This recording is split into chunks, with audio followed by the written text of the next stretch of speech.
Buvez de l'eau de cette façon pendant 21 jours et vous serez surpris de ce qui se passera dans votre corps. Bonne façon de boire de l'eau. Saviez-vous que la crise cardiaque est liée à votre consommation d'eau? Ne faites plus jamais ceci. Aujourd'hui, je vais vous dire quel est le meilleur moyen et la bonne heure pour consommer de l'eau, comme je l'ai appris de mon médecin. Tout ceci afin d'éviter des crises cardiaques. Je pense que, comme moi, il y a des gens qui disent qu'ils ne veulent pas boire de l'eau avant d'aller se coucher, pour ne pas être obligé de se lever la nuit pour aller aux toilettes. Je comprends qu'une quantité minimale d'eau est nécessaire pour éliminer les toxines du corps. Mais ce que je ne savais pas, c'est que boire de l'eau à une certaine heure maximise son efficacité dans le corps. En plus de cette information, ce médecin m'a expliqué quelle était la meilleure façon de boire de l'eau pour éviter divers problèmes de santé. Et je partage ceci aujourd'hui avec vous dans cette nouvelle vidéo. Mais avant d'aller plus loin, si vous voulez toujours recevoir de magnifiques vidéos dans le domaine de la beauté et de la santé sur tous les plans, alors c'est pas compliqué. Abonnez-vous juste à cette chaîne, puis cliquez sur la clochette de notification pour toujours être parfum de tout ce que je publie sur YouTube. Et si vous avez déjà rejoint cette belle communauté,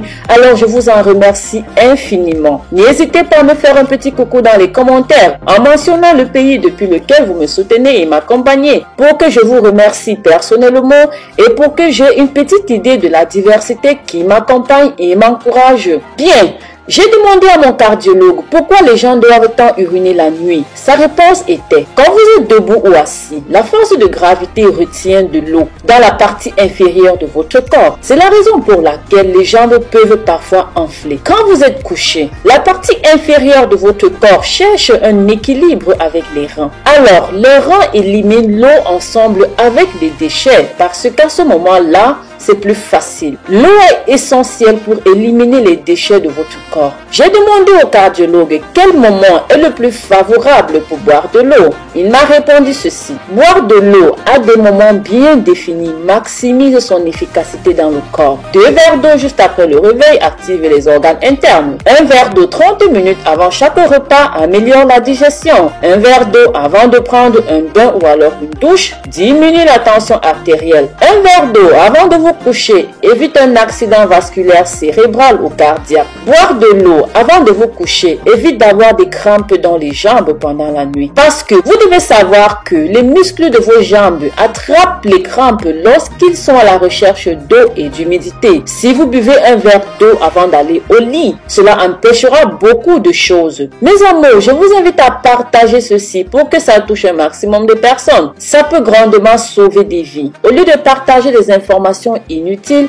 pensez plutôt à partager ceci. Vous pouvez être, sans même le savoir, le sauveteur de quelqu'un, ok? N'oubliez pas aussi que selon les médecins, la majorité des crises cardiaques se passent le jour, habituellement entre 6 heures du matin et midi. Avoir une crise cardiaque la nuit, au moment où le cœur doit fonctionner à son rythme le plus calme, signifie que quelque chose d'inhabituel s'est passé. Des études faites par des professionnels de la santé dans le domaine ont démontré que l'apnée du sommeil et le ronflement sont aussi à blâmer, ok? Si vous prenez une aspirine tous les jours, le mieux c'est de la prendre le soir parce que l'aspirine a une durée de vie de 24 heures. Donc, si la plupart des crises cardiaques se produisent dans les premières heures de la matinée, l'aspirine serait plus concentrée dans votre système circulatoire et pourrait grandement vous aider. Et ceci même à votre insu. Vous devriez toujours avoir de l'aspirine à côté du lit, sur votre table de chevet. Ceci pour la simple raison que si par hasard, ce que je ne vous souhaite pas le moins du monde, vous êtes victime d'une attaque, il suffira alors seulement de dissoudre immédiatement 2 aspirines dans la bouche et les avaler avec un peu d'eau. Il y a d'autres symptômes d'attaque cardiaque. En plus des douleurs à la poitrine et dans le bras gauche, vous devez aussi prendre en compte des douleurs intenses à la mâchoire droite ou alors dans le cou,